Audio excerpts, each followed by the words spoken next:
Hello, welcome all. So today I will discuss the basic environmental conditions which may actually affect the measurement of using transducer. Now thing is that what are those?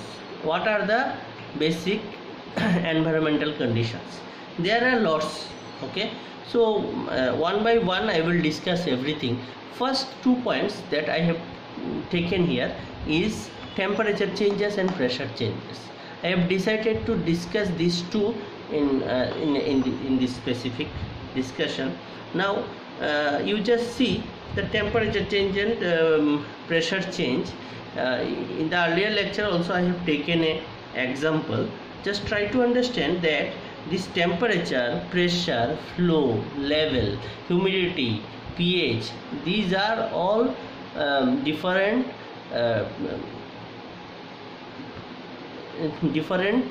environmental phenomena or variable things that we were interested to measure.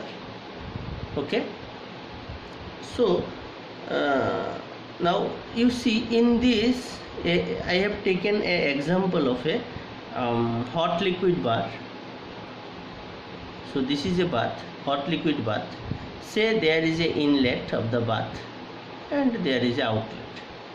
Simply speaking, it is a tank. Here hot liquid is there.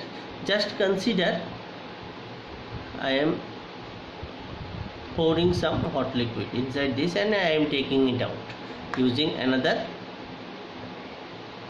bulb.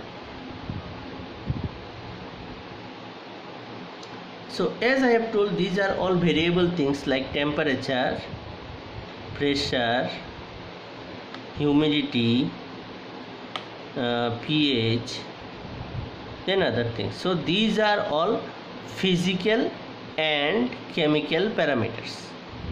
These are all different physical and chemical parameters to be measured. Frankly speaking, these are going to change in the process. Now we are interested to measure the temperature of this bath. Now you see whether there will be a change in pressure. Obviously not, because it is the open space. So if it is a closed one, then there will be a change in pressure, as well as there will be a change in temperature.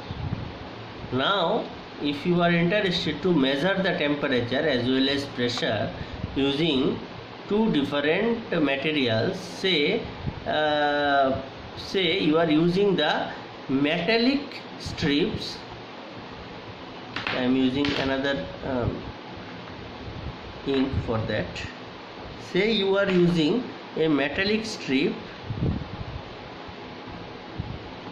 metallic transducer for measurement of the temperature, then there will be a effect of pressure also in this. But you want, as it is a resistive transducer, you want this, its resistance is R, and there will be a change in R. This small change in R only will be due to the change in temperature. But here this change in R is due to temperature as well as change in pressure. That is not accepted, because this change in R must be only due to the change in temperature, not due to pressure that you want. But practically speaking, as it is a closed envelope, so pressure change is also influencing the measurement. Let us take another example. Say this is a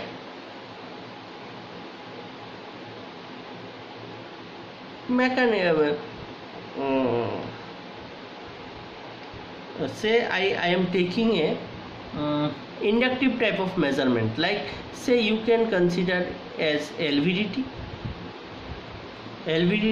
or say LVDT,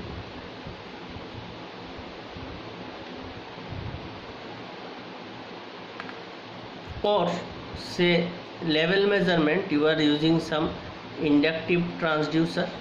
We will see what are the inductive transducer. Inductive transducer for measurement of the level.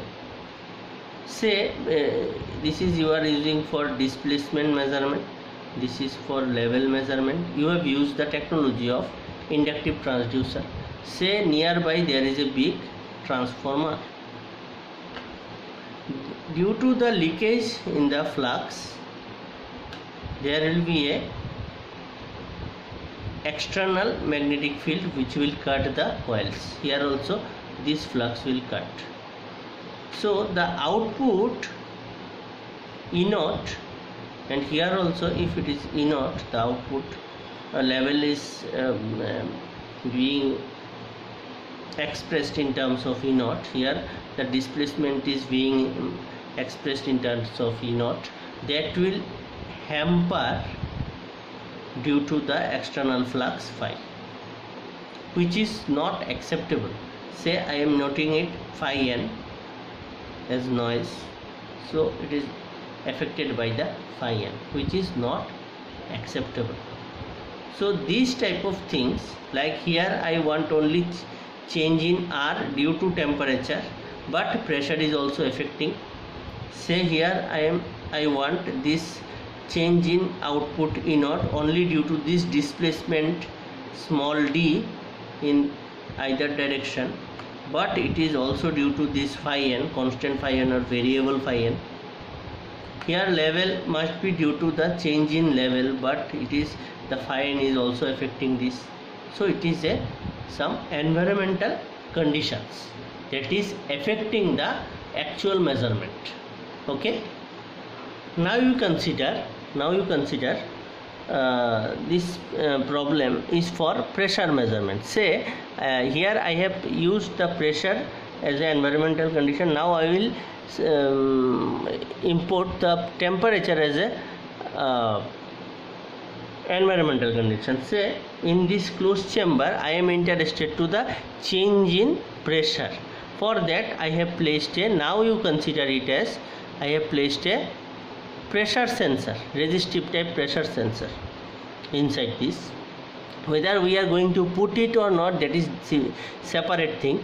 Just for time being, you just consider you have placed a resistive pressure sensor for measurement of the inside pressure.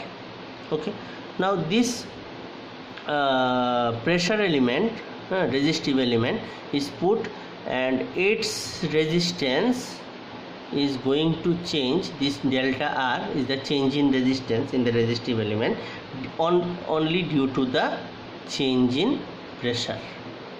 Now you see, as it is a hot liquid, or if you are pouring a heater inside this, you are inserting a heater inside this to heat it up. Due to the temperature also there will be a change in resistance. This change is due to change in temperature. Now the whole change, this variation you will observe in your output E naught by multiplying this with some factor k. Now you will not understand what is this right now. Just consider that I have this resistive change, I have converted to a electrical voltage by means of this. It may be a potential divider bias, it may be something else like Wheatstone bridge and all. So this change is affecting in the output, and you are thinking that this delta R change plus delta R dash change that is just given by some delta R double dash. The total effect is this one. You are observing this change, but it is very difficult to distinguish these two variations, whether it is due to temperature or due to pressure. You are interested in this, but this is affecting it, which is not acceptable. So hence this temperature change is an environmental condition. Now some other points like thermal EMF. Thermal EMF, like due to some temperature, if there is a effect of EMF, as you know, in thermocouple there is some effect. If there is a temperature change variation, then there is a chances of development of EMF. So this principle is used for measurement in case of thermocouple, but if this thing happens inside the other temperature sensor, then it is a unknown thing, unwanted thing, or environmental condition. Next, the stray capacitance. Stray capacitance.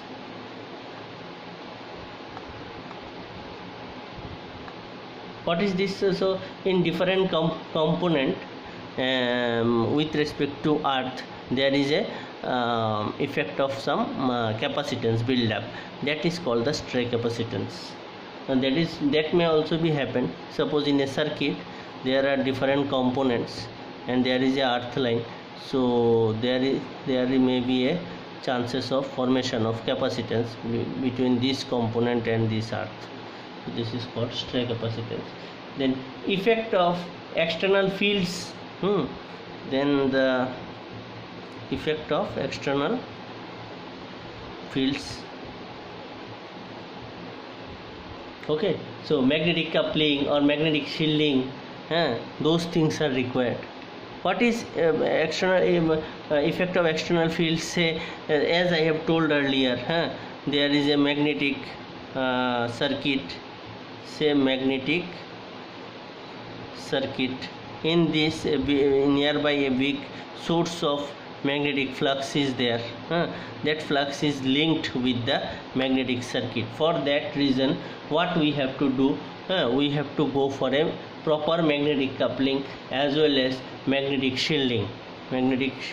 Proper shielding must be there, so that this leakage must not be there from the other devices, or in the circuit itself you just go for a proper magnetic shielding.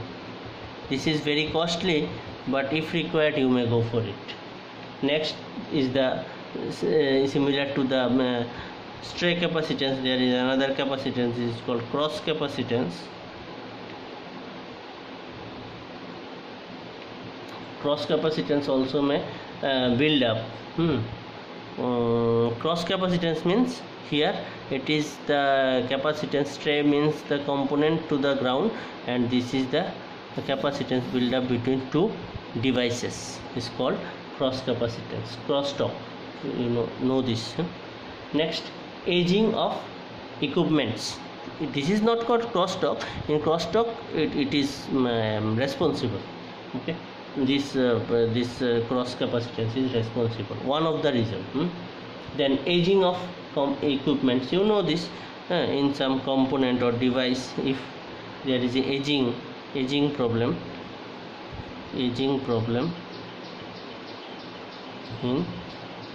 devices.